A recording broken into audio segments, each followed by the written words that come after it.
welcome everyone. Today is our third session where Mon and I will continue exploring electrodynamics. In today's tutoring session, we're going to be going over polarization and the displacement field. This has always been a subject that has puzzled me.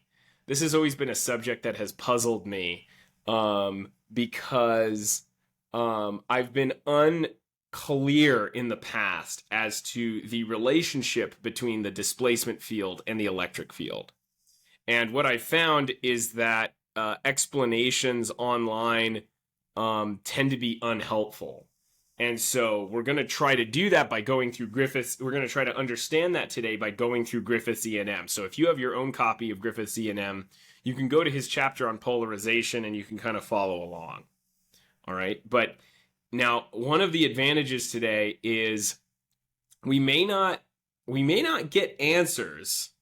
But one of the advantages is that even if we don't get answers, what you are going to see is you're going to see my method of trying to understand things. So it might even help you to see me fail to understand something. This is the kind of process I use to reduce ideas back to sense experience, to tease them apart and understand what their physical meaning is. They're not just, one way that you can think of the displacement field is that it's just an equation that relates to the polarization field. I'll show you. Why isn't it letting me screen share? Here we go. So something you could do is, and this is inevitably what students end up doing, is you end up sort of defining the displacement field in your mind using this equation. And you say, well, it's just the same as the electric field, but it's just, added to this polarization field P.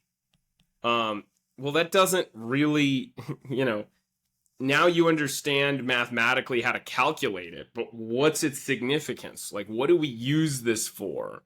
What's important about it? How is it different than the electric field?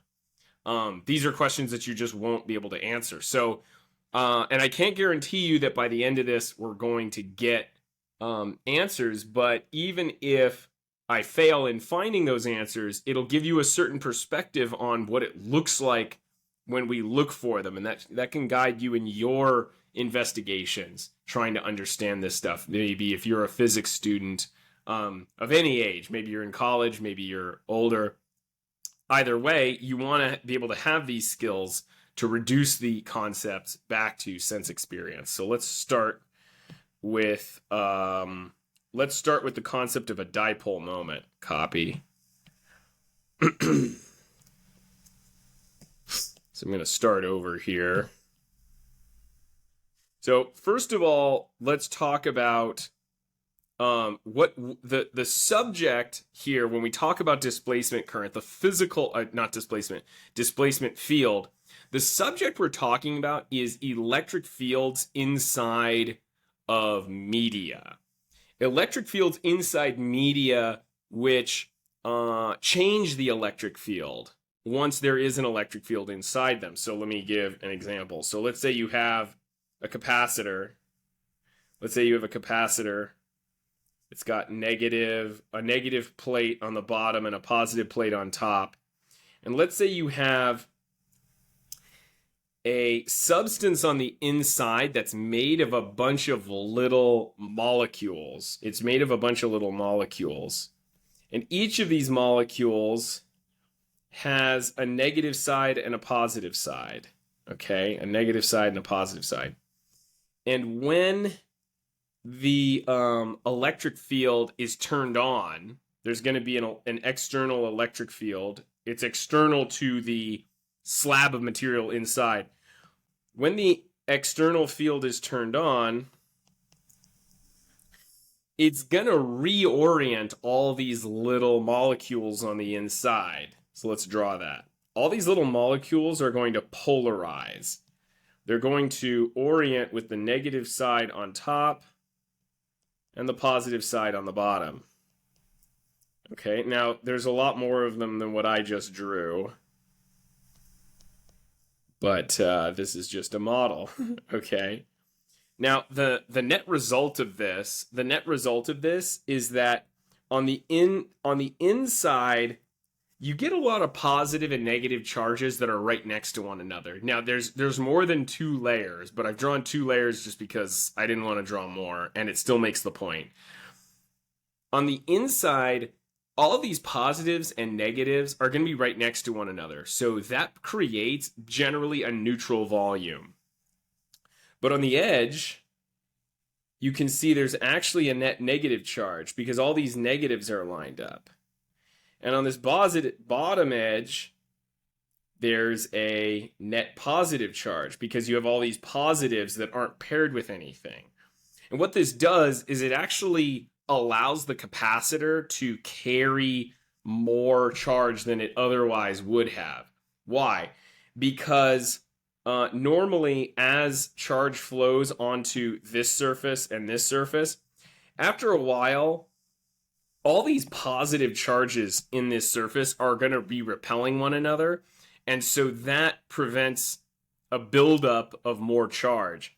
But if you've got this negative charge that's right nearby, that encourages more positive charges to accumulate on this surface. And so basically the capacitor has a higher capacitance because it's able to accumulate more charge for a given voltage you applied across the capacitor. And so this is one of the uses of dielectric substances that have a bunch of polarized little molecules in it.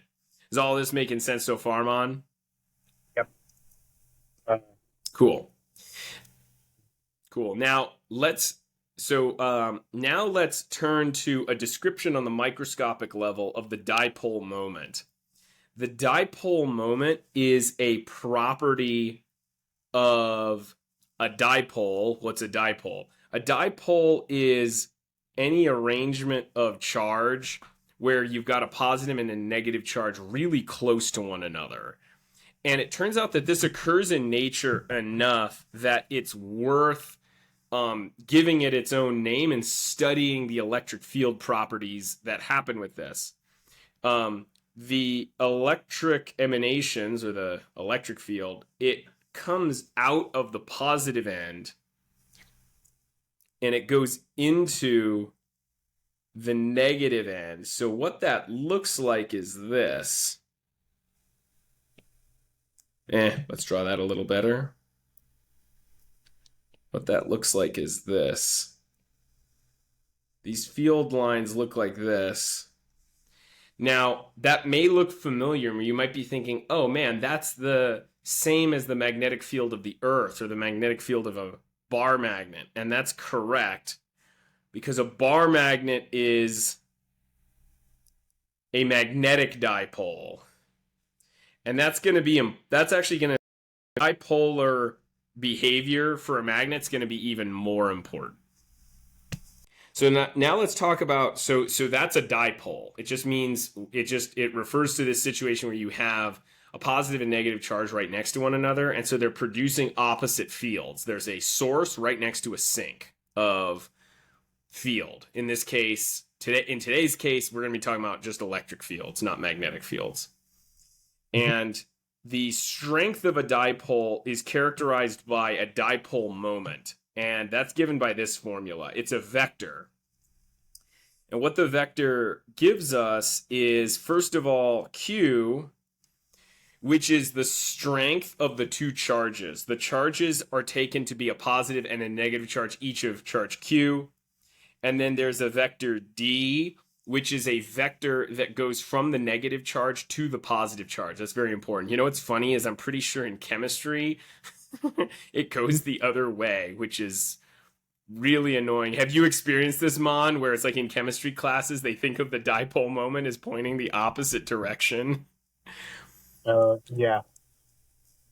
You can Yeah, it's really confusing because I always get it mixed up, and then I look it up, and then half of the resources go the other way. Maybe that's why I got it mixed up to begin with. But anyway, so what does this D do? Is it tells us the orientation of the object. And why is that important? Well, because it's telling us the orientation of the field. The other thing that's important is that whenever you have an external field, let's say you have an external field like this, the dipole is going to end up rotating. Why? Well, because the positive end is attracted, or the positive end gets pushed in the direction of the external field, and the negative one goes in the opposite direction of the external field. So that adds up to the whole thing turning to point in the direction of the external field. And that's the same way that a compass works too, is that the north end will point along the direction of the external magnetic field. Okay, so the important part is that dipoles will point along the direction of the external field, and that's why keeping track of their direction is important. An example of dipoles, the example of a dipole that you may not, it's kind of not, it's important but not obvious, is the water molecule. With a water molecule, you got 2 hydrogens and 1 oxygen. And it turns out that the oxygen molecule is, the oxygen atom is slightly negative, and the hydrogen atoms are slightly positive. And so now that's not a dipole exactly because it's distributed in a certain way, but you can see that there's generally some negative stuff in one direction and some positive stuff in another. And so by modeling the water as a dipole, you can get pretty close to its actual behavior, is how that works. Okay, so now we're going to talk about polarization in materials as a whole. Okay, polarization in materials as a whole. Okay. Like I said, let's scroll up. When you get a polarized material like this, I'm going to redraw it actually. Let's say we have a cylinder of material of electrically polarized material, a cylinder of electrically polarized material. And let's say all of the dipoles are pointing like this, okay? Once again, like I said, each of these arrows represents a positive charge at the tip and a negative charge at the tail. So in these in these areas, the positive and negative cancel because they're right next to one another. But at the top, you're going to end up with positive charge. And at the bottom, you're going to end up with negative charge because you have a bunch of unopposed charges there, basically. And that leads us to this here formula from Griffiths. We have a bound surface charge density. This, whenever we use sigma, whenever Griffiths uses sigma, he means coulombs per charge per square meter. Okay, so that's what I'm writing the units right there. And this is equal to big P. Now this is different than little p. It's big P times the normal vector. Okay, now so first of all, what's big P? Big P is the dipole moment per unit volume. So this is a very important concept for understanding these dielectric materials, is because they have a certain density of they have a certain dipole density per unit volume because they have a certain number of dipoles per unit volume. Okay, and so what's interesting is that a surface charge effectively appears here because there's unopposed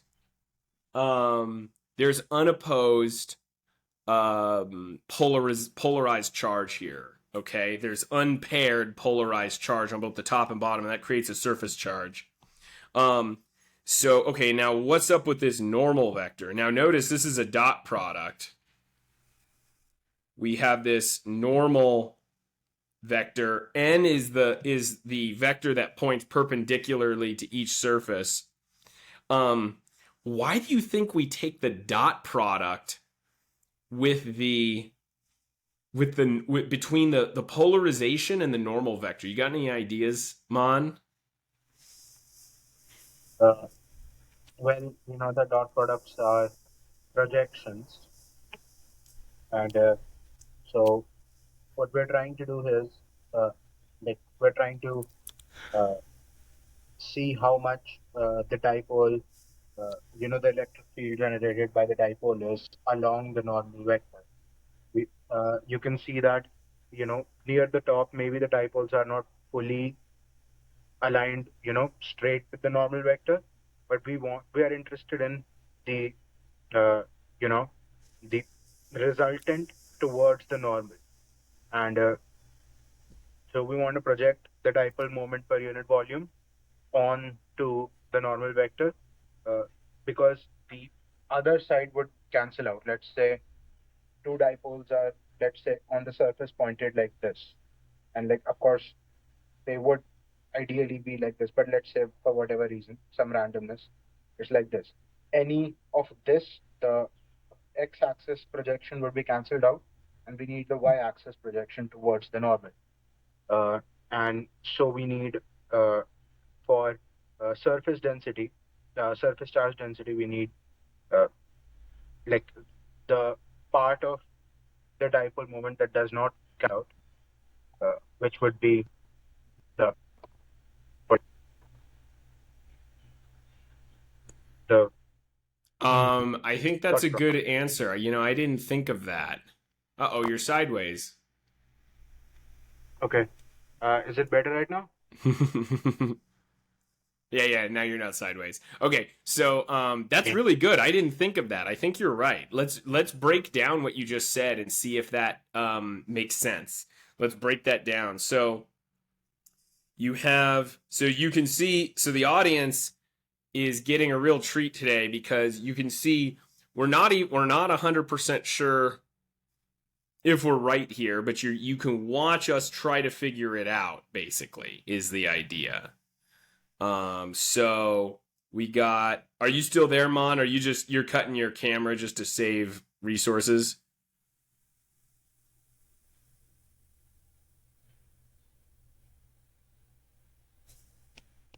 Okay.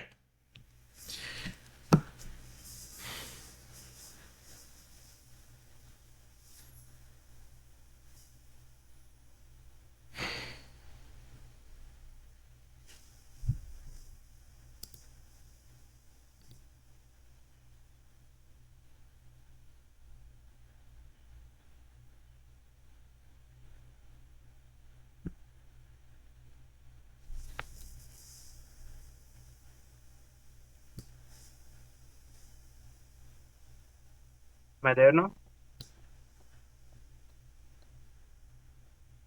Hello.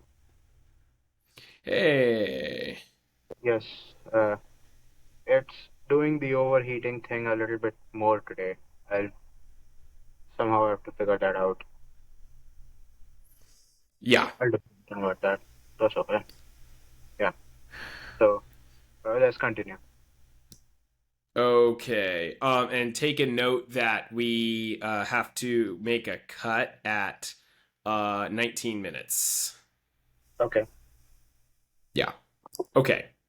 All right. So, okay. So let's see if that logic holds. So we got a surface here, okay, and it has a certain normal vector, and then we got a bunch of dipoles that are maybe slanted here. Hmm. Hmm. Kind of interesting. Um, I'm trying to think of why that would basically, if the dipoles were all pointed along the direction of the normal vector, then that would maximize the charge density. Okay, Mm-hmm. which probably feels intuitive to you, me, and everyone watching.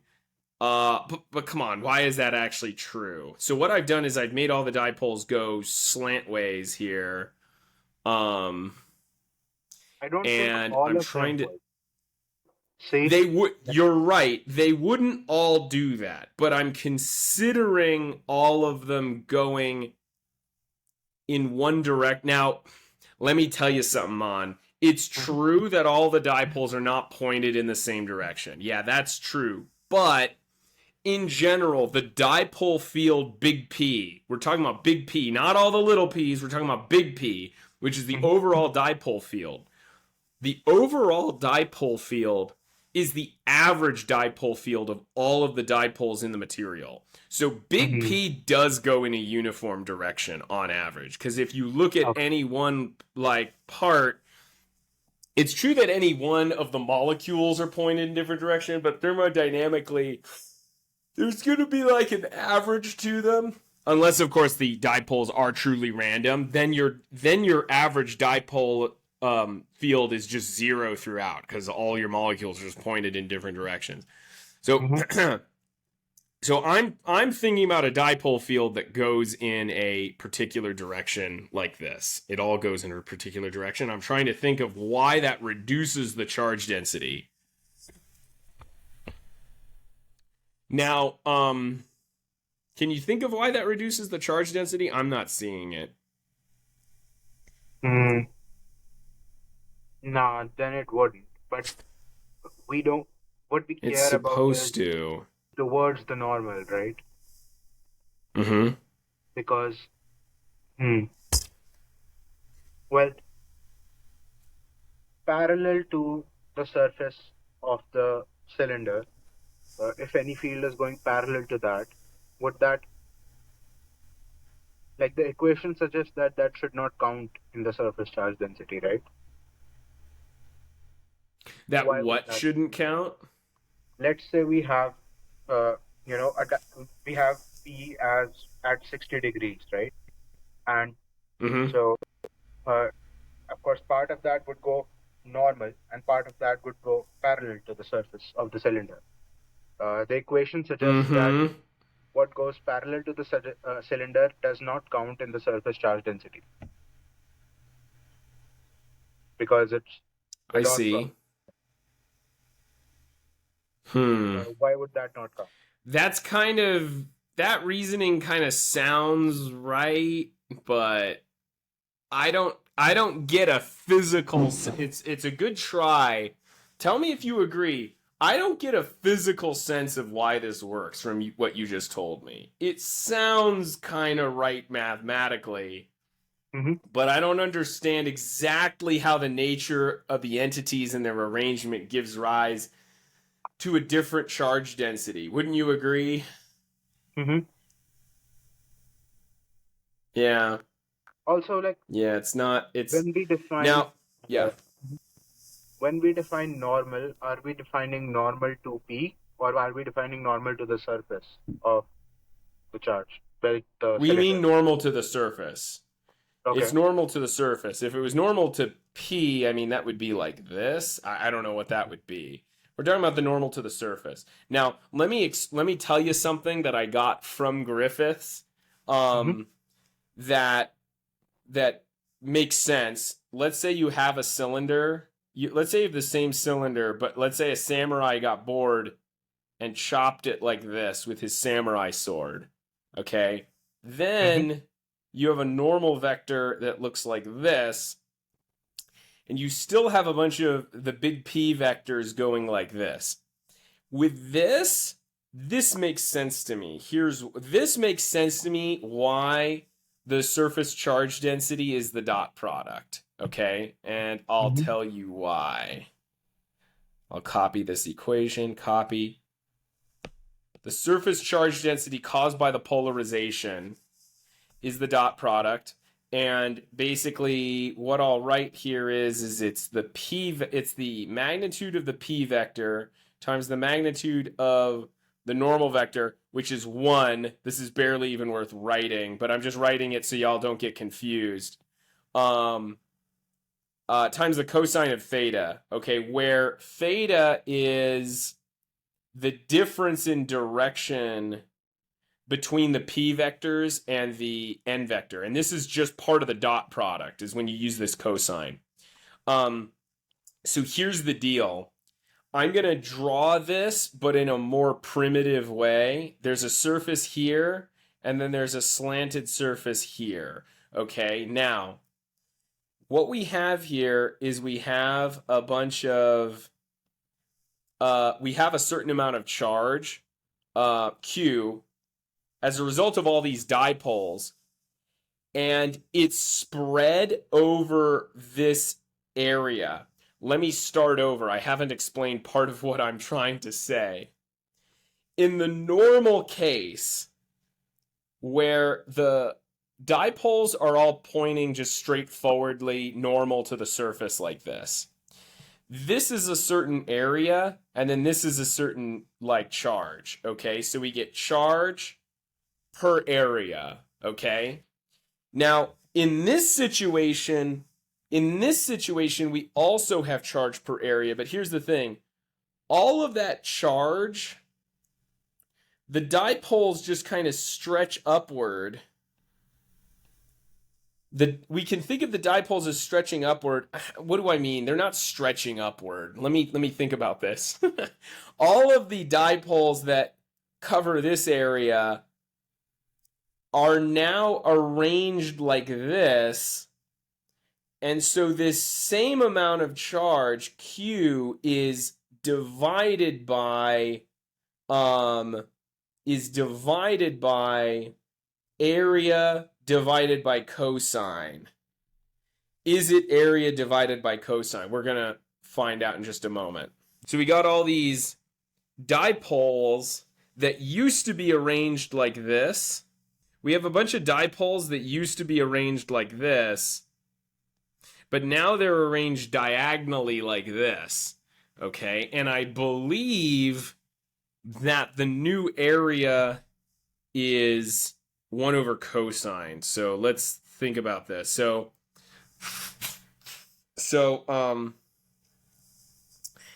if let's think about this. If this and this, excuse me. If this angle is theta, then I'm pretty sure this angle is theta. Let me think about that. Yes, it is. I'm gonna give a proof of that in a moment, but if this angle is theta, we know this angle is theta. Okay, I'm gonna geometry that. Actually, I'll geometry it now. I'll draw another. I have to draw another diagram in order to show that. So here's the deal. You can think of this as normally the surface is flat and then theta is 0. Why? Because the normal vector is the same as the polarization vector. But then you could imagine this whole surface tilting. And if the surface tilts by theta, then the difference between the normal vector and the polarization also becomes theta. Okay, so that proves that this and this are the same angle. You see what I'm saying? Yeah. Okay, so that's how we know that. All right. Now this forms a right triangle. And the area of this is A, okay? And A is equal to the hypotenuse times the cosine of theta. Is that right? Yeah, it is. Okay, therefore the hypotenuse is equal to the area divided, and this is a hypotenuse area, which is a little bit confusing, but the same principle holds. And so this hypotenuse area is A divided by cosine. And so that shows that. And so okay, so what am I like? What am I? The argument has now become so long, y'all have probably forgotten what the heck I was even trying to prove. The charge density is the polarization dot producted with the normal vector. And why is that? Well, because the area that we're dividing the charge by has become larger by a factor of 1 over cosine. And so as a result, that leads to a charge density that is cosine greater. It's a factor of cosine larger. That's what happened. Does that make sense? So that's how that works. That's how that works if the surface isn't. That's what happens if the surface isn't perfectly. What's it called? If the surface isn't perfect. Oh, but I mean, look, the same argument could be made here, dude. If all your dipoles are slanted like this, you could think of them as originally like participating in a completely flat surface like this, and then they were just moved upward like diagonally like this, and that changes the charge density basically. If they're staggered, the density gets lowered based on this principle. So that's why the surface charge density looks that way. Okay. Now, by the way, this is called bound charge. That's what this B here is. It's called bound charge, and the idea is that there's charge that's stuck or bound in the dipoles, and a charge density is created simply by rearranging those dipoles. All right. Now, it turns out that bound charge can also emerge inside the bulk of the object. So let's draw one of these objects again. Once again, it's a cylinder. And let's say that the P vector points like this. So I kind of made it wacky. I made the P vector a little whack, it's a P field. It's telling us the direction of the dipoles at any given location. And you can get a bound charge volume density by taking the divergence of the polarization field. So that's kind of funny. Why is that? Can you think of why this is?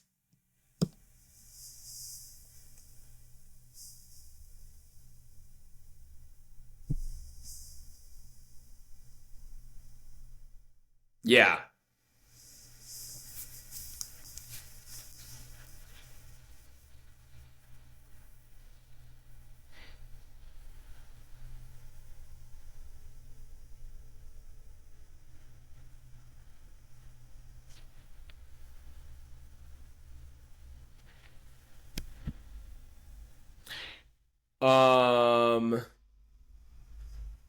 It tells us where the charge density is highest, is what you said?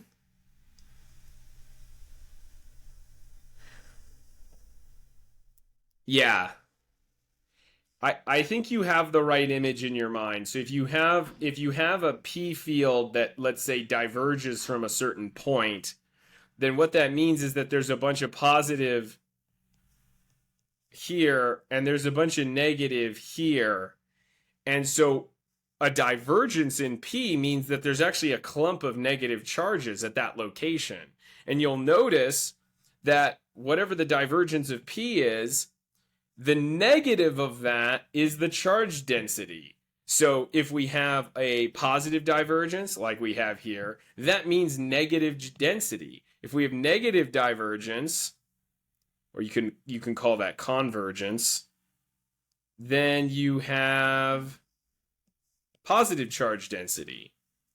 Okay, so if you ever have these locations where the polarization isn't uniform, and you have like sourciness of polarization field, that actually means that there's effectively charge at that location because the charge is no longer canceling itself. You've got different parts of the dipoles actually helping one another towards larger charge at that location. So that's how we know that equation's true. Okay. All right.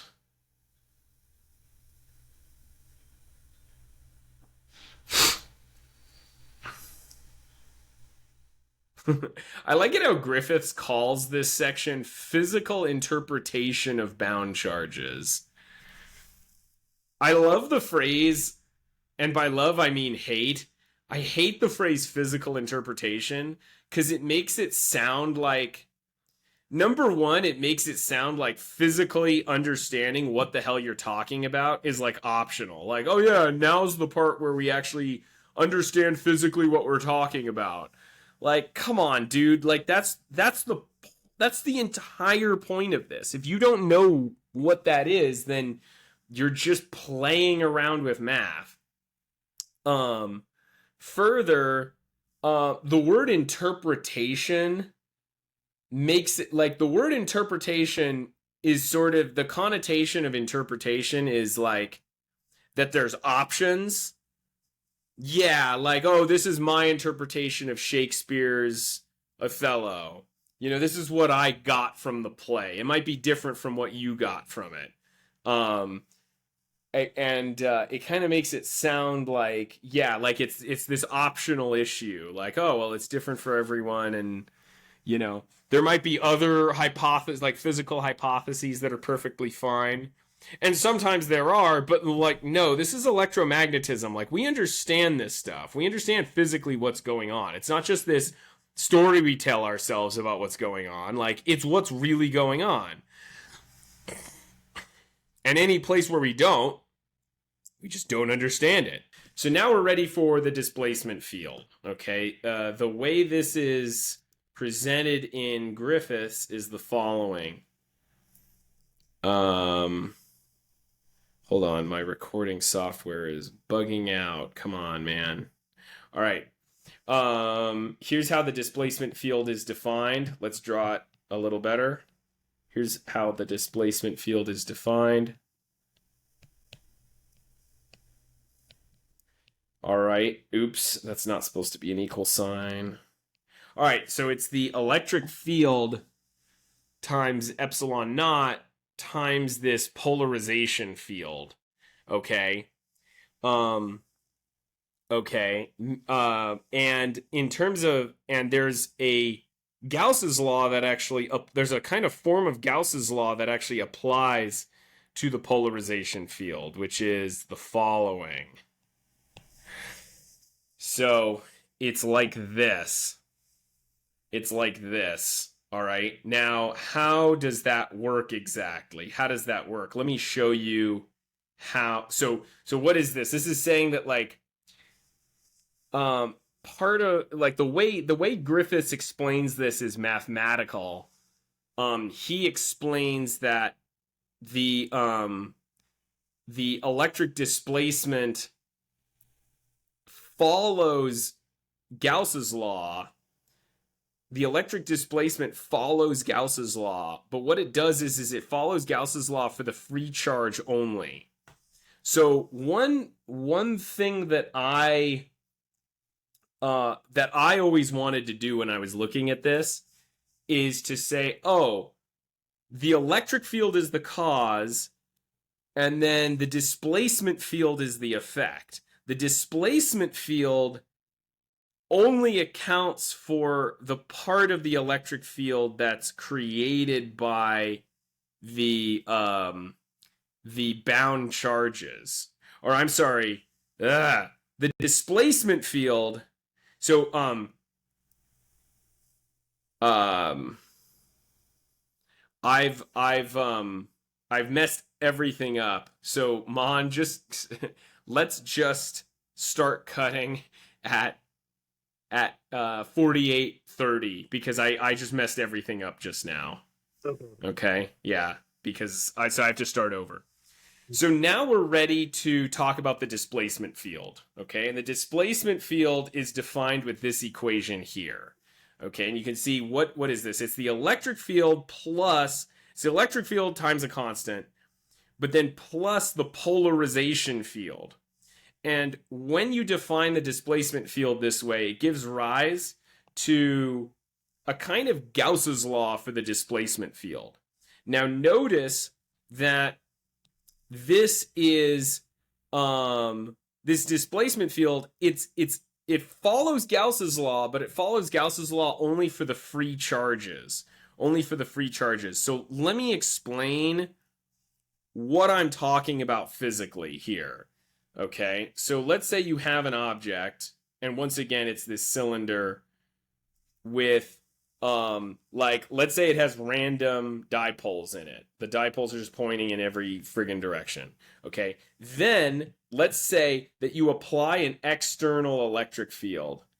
Let's say you apply it, and I'm going to put the external electric field in green, actually. Okay, so we got this external electric field, and it's in green. All right, so I'll make E green. Let's just go like this.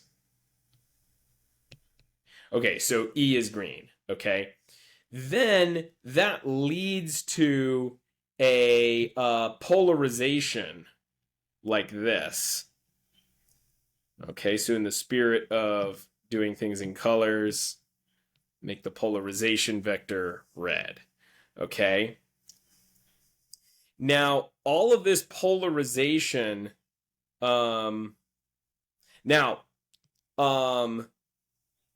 these external fields, let's say that the external field is created by some charge that's out here. Okay. And what is this? This is what's called free charge. This is rho F, because what are we trying to say? When we talk about free charge, I should have explained this when I introduced the concept of free charge. We're talking about charge that's outside of the dielectric substance. It's the stuff that's causing the external field. It's charges that are not bound up in some kind of material. Okay. Then we have the bound charge, which is the result of some particular weird arrangement of P. Okay. So now we can watch this. We can apply Gauss's law to this equation by taking the divergence of both sides. So I'm going to do that real quick. I'm going to take the divergence of both sides of this equation, and I'm going to put D in blue. D's going to be blue. All right. And then divergence of E. Oops. E is supposed to be green. These colors are... See why I usually don't use colors.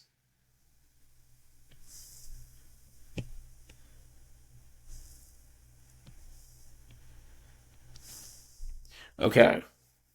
So I've taken the divergence of both sides. Okay, now check, and then we got bars on everything. Now check this out. I'm going to carry this down.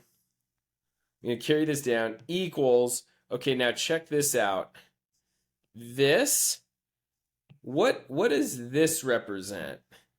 This is the divergence of E. So this is actually the total charge is the idea. It's the total charge. It's the charge density. We know that from Poisson's equation, which we covered last lecture. Okay. Now, what does that mean exactly? What that means is that when we take the divergence, what are we doing? Like physically, what the hell does that mean? Like we can do this algebra and we can say, oh, well, it's just algebra. What you do to one side, you do the other. I maintain that even when you do simple algebra, you got to have a physical idea of what the hell you're talking about. And here's what the hell we're talking about. What we're doing is we have a field. We have different fields in this whole location, and we actually have three fields. What are the three fields? The three fields are D, E, and P. E is going on in here.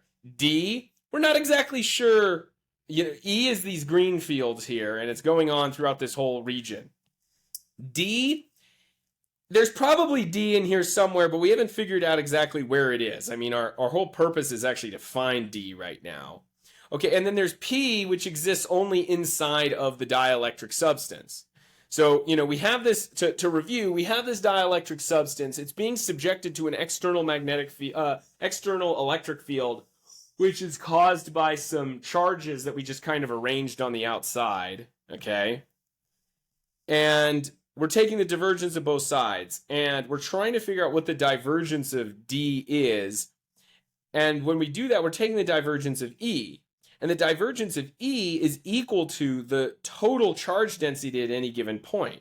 So when we take the divergence of this region, we're really asking what is the quantity of charge in this region, basically. Now, in this region, what's the quantity, real quick, Mon, what's the quantity of charge going to be in this black region I've circled? What's the quantity of charge going to be? I bet you could tell me. Well, per unit volume, it's P, so it's going to be P times the volume of the place. But here's the deal. The divergence of P in this region that I've circled is probably 0. Well, based on the way I drew it, it's 0. Mm-hmm. Because there's no sourciness. All of the arrows are pointed in the same direction. So there is no divergence to the field in this region. There's no divergence to the field in this region. To the P field in this region. So there's actually no bound charge. Can I counter that? Say that again. Because you have taken, let's say, a section of the cylinder, right? So even at that section of that cylinder, the top layer and the bottom layer will not be paired.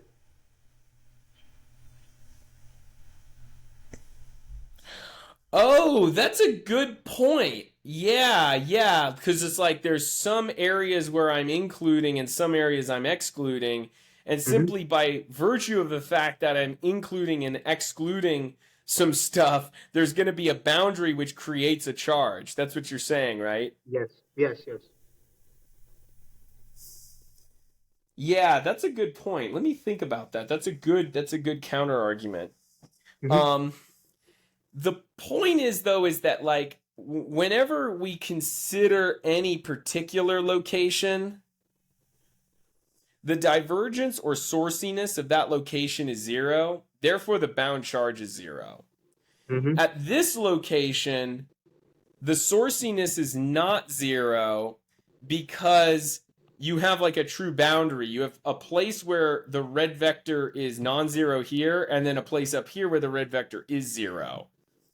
And so like at that border, when you just consider the points on that border, you actually get divergence there. And so that's what's causing a charge density, a bound charge density here and here, but not here. So it's true that you get weird boundary conditions when you actually like close off an area, but we're talking about the divergence at any given point. And therefore the charge density at any given point. So that's how that's how that problem doesn't apply. Okay. So we're again physically we're taking the divergence of every location, and that gives us the charge density at each location. Okay, then what's the divergence of P? Well, remember, dude, it's just the bound. It's the negative of the bound charge density. It's the negative of the bound charge density. So let me scroll up and show you that. Remember this? So I'm just using that equation. Now, let's review something here real quick. What kind of equation is this? This is an equation of two scalar fields. Because this is the divergence of a vector field, so it's a scalar field. And then, Griffiths doesn't do this, but he really should put a little r here. He's trying to be neat. But really, there's an R bar here to represent the fact that these are scalar fields because they're charge densities. So really, what's crazy is we're doing algebra, but we're doing algebra with some pretty heavy abstractions. We're doing algebra with some abstractions that give us information about this entire region. So that's pretty wild. Okay? Now, the total charge density ends up on its own. The total charge density, so this is total, so this is just rho, which means total charge density, minus the bound charge density. When you do that, that gives you the free charge density. So that's how we got this equation. Copy, paste. So one way to think of this And Griffiths tells us that this isn't right, and he gives a good argument. We're going to get to that in a moment. But one way he calls this a deceptive parallel. One way to think about this is that the displacement field is the electric field that's caused by free charges. And the electric field is the displacement field that's caused by all charges put together. Okay? Because look, like, the displacement field obeys Gauss's law for free charge. So you might just say, oh, well, the displacement field is just, yeah, like, once again, it's like, all we're doing is to find here's what you can think. When we find the displacement field, all we're doing is we're taking the electric field and then we're taking away the contribution. We're taking away the contribution that was given by the polarized material. Yep. We're just thinking about the cause, not the amplificatory effect. Mm-hmm. What do I mean by that? The cause is this free charge generating this external electric field. Then the amplifying effect, amplificatory, I can't pronounce it. The amplifying effect is this P. Why? Because the P orients in the same direction as the electric field, and thereby amplifies it. Yep. Or wait, it doesn't amplify it. It goes against it, actually. It goes against it. It actually reduces the electric field. It reduces the electric field in this region.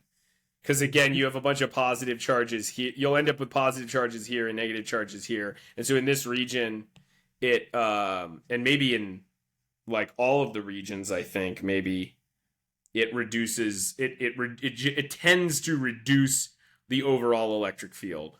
Okay? So that is a argument that you can give, and Griffiths gives an argument against this, which is so frustrating because it took me so long to try and figure this out, and I sat there thinking about what this meant, and I'm like, okay, I think I got it. Then I keep reading, and then there's this section called a deceptive parallel, where he basically says that everything I just came up with was wrong. Real quick. Notice how I said how P, like, D is E, but then we're subtracting the part of it that involves the resulting polarization. You might say, like, wait a second, dude, you're saying the word subtraction, but there's a friggin' plus sign here. What are you talking about? Well, remember, dude, that the divergence of P creates is related to a negative charge, the negative charge, bound charge density. So the positive P relates to that negative bound charge density. So really, it looks like it's adding something, but it's really subtracting something. That's my claim anyway. But Griffiths has an argument against it. I'm just going to read his argument against it, okay? I'm just going to read it. Let's see. A deceptive parallel. This equation looks like Gauss's law, only the total charge density is replaced with the free charge density, and D is substituted for electric field. Okay, I'm ignoring the constants here. Just in order to think a little more clearly about this stuff, I'm ignoring the constants, which it occurs to me that actually might be part of my problem. I have to emphasize that this is Griffiths explaining to me why I'm wrong. So maybe part of my problem is that I'm just ignoring the dielectric constant, or that I'm ignoring this constant. But, like, roughly speaking, here's been my logic. This is just like Gauss' law, only he's talking about free charge instead. And so maybe D is just the field that just talks about the effects of free charge upon the ether and doesn't talk about The effects of the polarized material on the ether, maybe. Okay? So for this reason, now quoting Griffiths, for this reason, you may be tempted to conclude that D is just like E, apart from a factor of epsilon zero, except that its source is the free charge instead of the total charge. And so to solve problems involving dielectrics, you just forget all about the bound charge, calculate the field as you ordinarily would, only you call the answer D instead of E. This reasoning is seductive, but the conclusion is false. In particular, there is no Coulomb's law for D. So Griffiths makes the claim that there is no Coulomb's law for D. Let's write that out.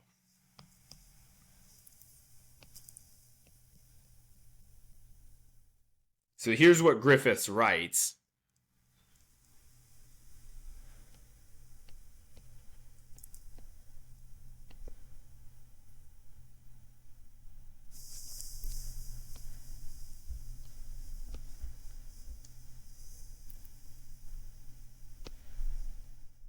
So what is this? What have I written here? This is like a generalized form of Coulomb's law where you're not adding the contribution of point charges of single point charges. Rather, you're integrating over a bunch of charge densities and treating each of those charge densities as point charges. So Griffiths writes this and he says, well, there is no Coulomb's law for D. Like this doesn't where like the source is these free charges. He says that doesn't work. I don't think he proves it, but he makes the claim.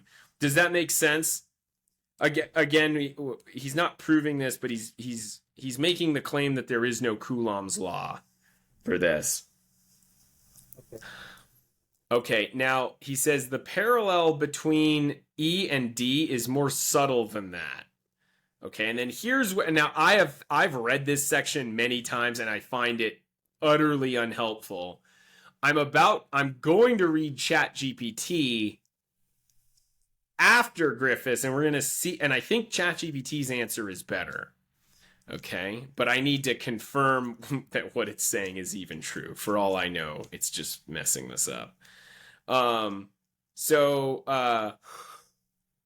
parallel between E and D is more subtle than that. Divergence alone, Griffiths says, is insufficient to determine a vector field. You need to know its curl as well. One tends to forget this in the case of electrostatic fields because the curl of E is always zero. But the curl of D is not always zero. Check this out. The curl of D... So in these electrostatic fields, you might think, oh, well, like the curl of E is zero because it's an electrostatic field. We don't have any charges moving or anything, so we don't have any...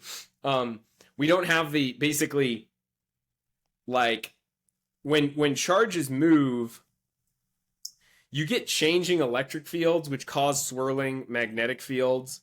Or wait, let me think here. Let's see. Well, no, that's not the point. When you're in an electrostatic situation, all of the charges are stationary or all of the currents don't change with time. And as a result of that, you don't get any curling electric field.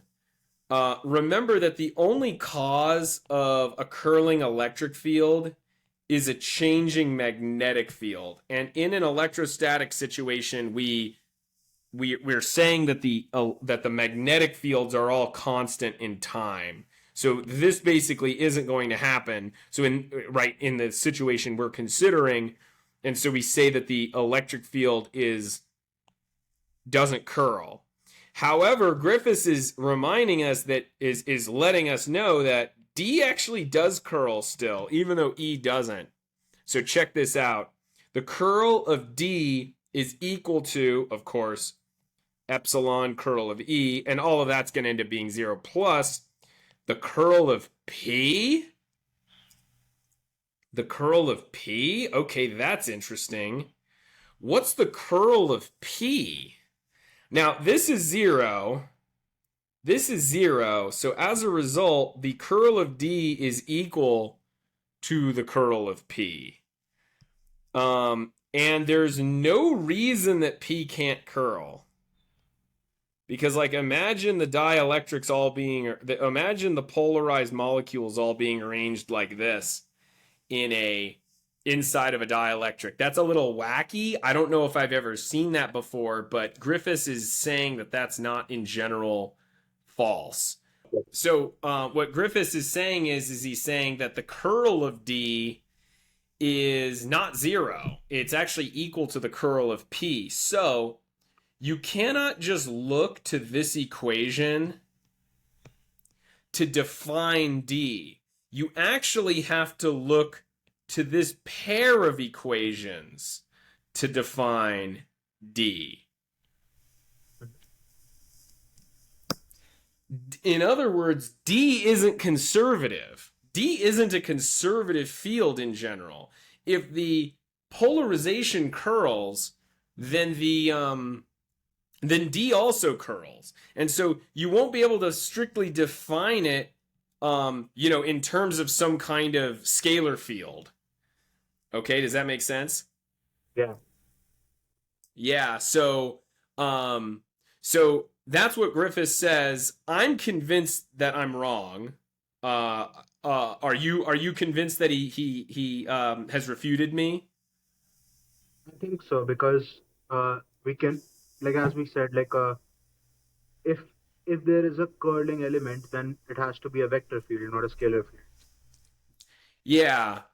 So I think he's convinced me that I'm wrong here, but this is very disappointing. Well, it's not that it's disappointing, it's that, well, you've knocked down my physical interpretation, but you haven't built any of your own.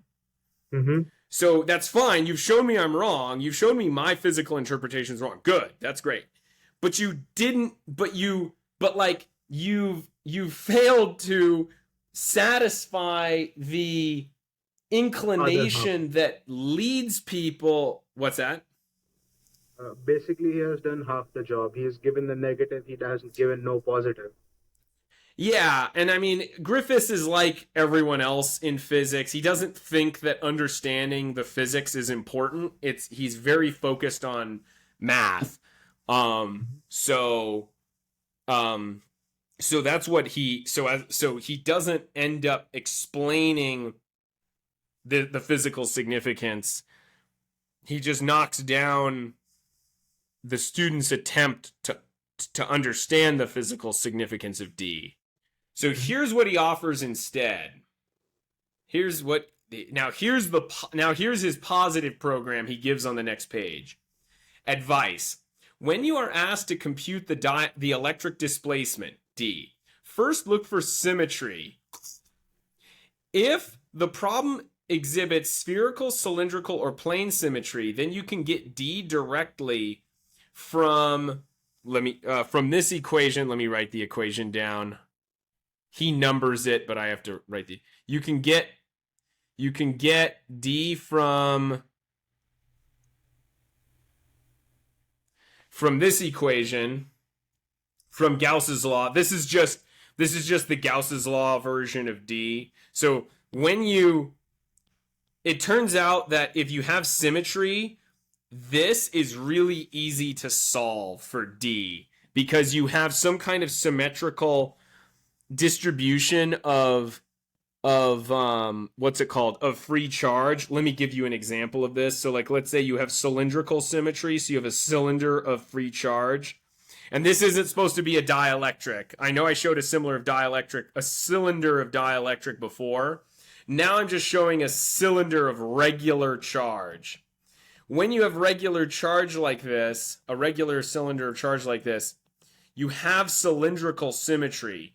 And as a result, you're able to draw a cylindrical Gaussian surface where D is the same at each location. How do you know D is the same at each location? Because each location is equidistant from the charge distribution. Now, in order to do this, you have to assume that the rod is infinitely long, which is which is a little ridiculous. That's its own argument for why it's okay to think of the rod as being infinitely long. I'll have to explain that later.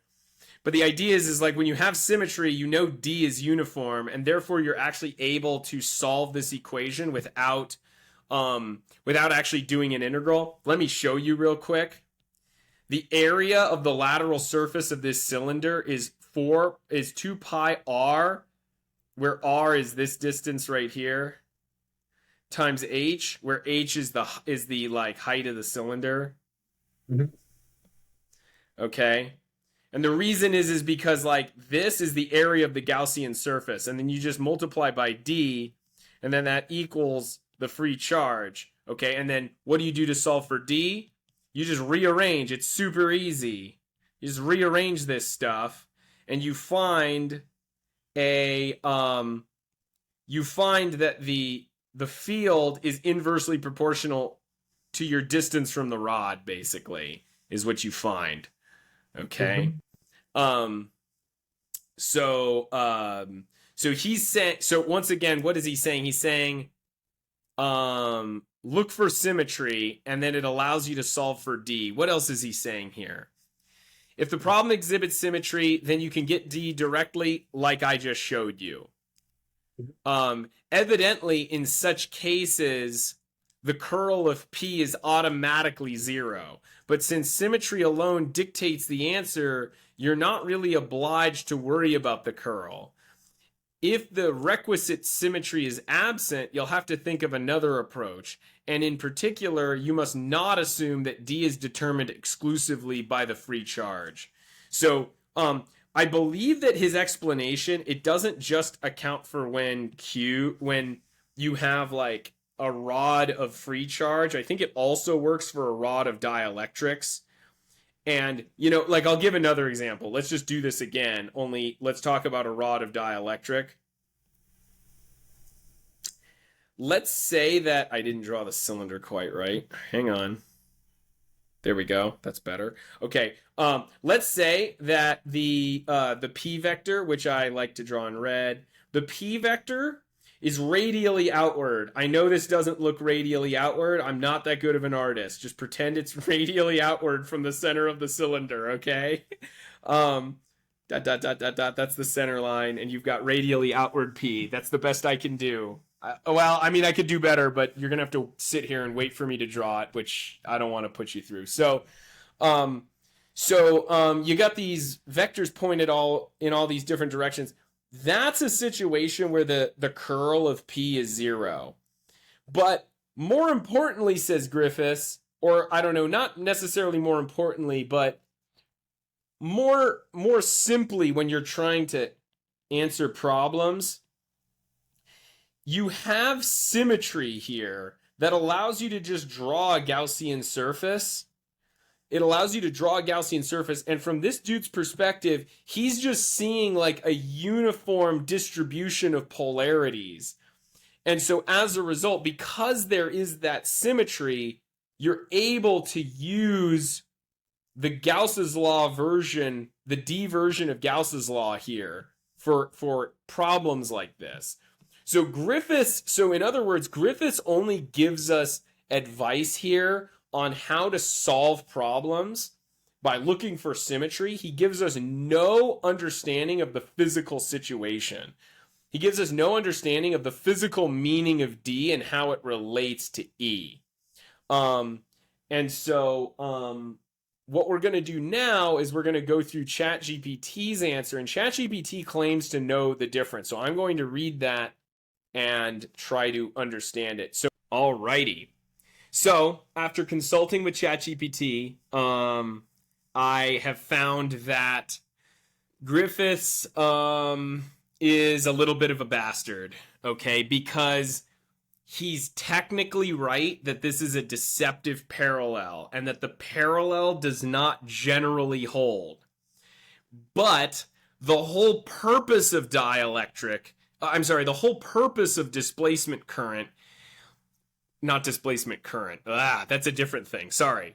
The whole purpose of electric displacement is this deceptive parallel. It is to establish this parallel.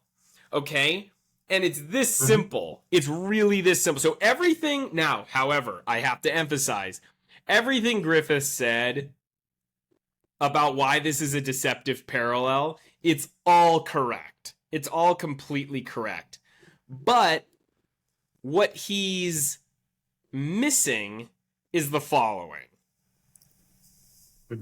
Let's look at the equation for the polarization field. The equation that gives us the polarization at any one location. In many instances, the field is the following. Can you hear me? Okay, now what is this? Okay, the polarization field is, oh dang it, we lost him. He's dead, Jim. Alrighty. So the polarization field is often given by an equation that is this simple. And Griffiths calls these linear dielectrics, okay? So whenever the polarization field is given by this very simple equation, this is called a linear dielectric. Now, let me concretize what this means. Okay? It's super simple. It's what I've been drawing this whole time. Okay? Let's say you have a material made out of one of these polarized substances, and you have an external electric field. What's that going to do? And I'm even going to draw the green arrows inside. Why? Because the electric field penetrates the dielectric substance. And the polarization field, look at the equation. The polarization field runs right along in the same direction as the electric field. Okay? The only difference is a certain constant, where this is the permittivity of free space. It's like, the ether constant with regard to how well, as we discussed a couple lectures ago, it's how well the electric field permeates the ether. And then this is called the susceptibility, which is a particular number that tells us how well the medium polarizes in the presence of an electric field. Okay? The stronger this number is, chi, I think this Greek symbol is called chi. The stronger chi is, the more the material will polarize along the direction of the external field. It's that simple. Now check this out. In an electrostatic case, in a case where we, when we aren't changing the currents or moving the charges, the curl of E is 0. Okay? As a result, the curl of P is 0. And as a result, this equation, the alleged deceptive parallel, completely defines the D field. So we do, in fact, the alleged deceptive parallel is deceptive in the general case. So the alleged deceptive parallel is not deceptive so long as the curl of P is 0. And as long as the curl of P is the curl of P is 0 so long as the curl of E is 0. And the curl of E is 0 in electrostatic cases, which is exactly what this whole abstraction was probably invented for to begin with. Now, I think, what Griffiths is saying is worth noting, that D does not serve this purpose of being like, the field that only talks about the cause, not the convolutionary effect. Again, what am I talking about by the convolutionary effect? You've got this cause, which is the electric field. I'm sorry, which is, you've got this cause, which is D, okay? And I'm going to do that in blue.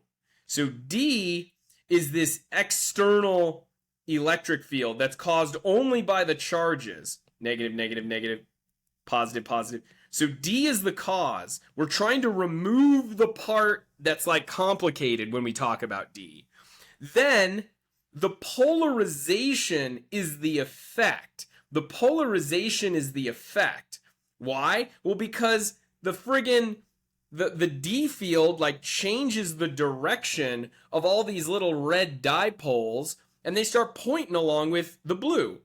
Okay, then what happens? Well, as a result of that, the electric field, the total electric field, is influenced by these polarized little guys. And so the electric field ends up being the result of both the D and the P. And what's the equation that explains that whole relationship? Let me copy it right here. Copy.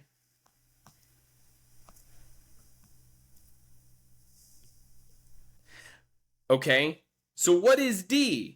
D is just removing, remember how this means subtraction? D is just removing the contribution to E, which is contributed by the polarization. Okay? So E really does talk about like the total force that the ether could exert at any one point on a charge. But D, for electrostatic cases, is truly serving this job of just talking about the cause while removing this convolutionary amplificatory effect that is contributed by the polarization. I think after years, I have finally understood this. So I took a risk today recording this video saying, well, we're going to jump in. We're going to chat GPT some stuff. We're going to hope for the best. And at the end, I have finally, after 16 years, understood this. There are many open threads for this, like this for me. Many abstractions that I was introduced to in college, and through this careful process of continuing to reduce, thinking about things, integrating, they're finally starting to make sense. And so you, the audience, is starting, and you, Mon, here with me live right now, you're getting a sense of the process by which I'm reducing these concepts so that they can eventually be rearranged into an inductive proof, so that they can be arranged into an understanding where we actually start with the observations and then go through the reasoning steps that would have arrived at something like this. I'm a long way off from such an induction, but a reduction like that we have achieved today is the first step. So that was a very productive session. Any questions before we go, Mon, about all of this?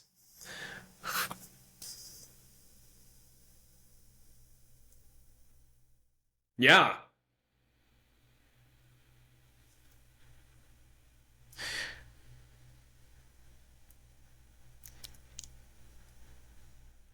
When there's a curl of P, yeah, if you want to remove the contribution of bound charge, you've got to do something more complicated. I'm not sure what you would do. Or perhaps you just can't do it.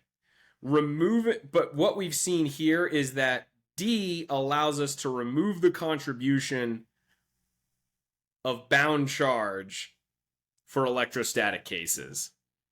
I'm not sure how to do it in general.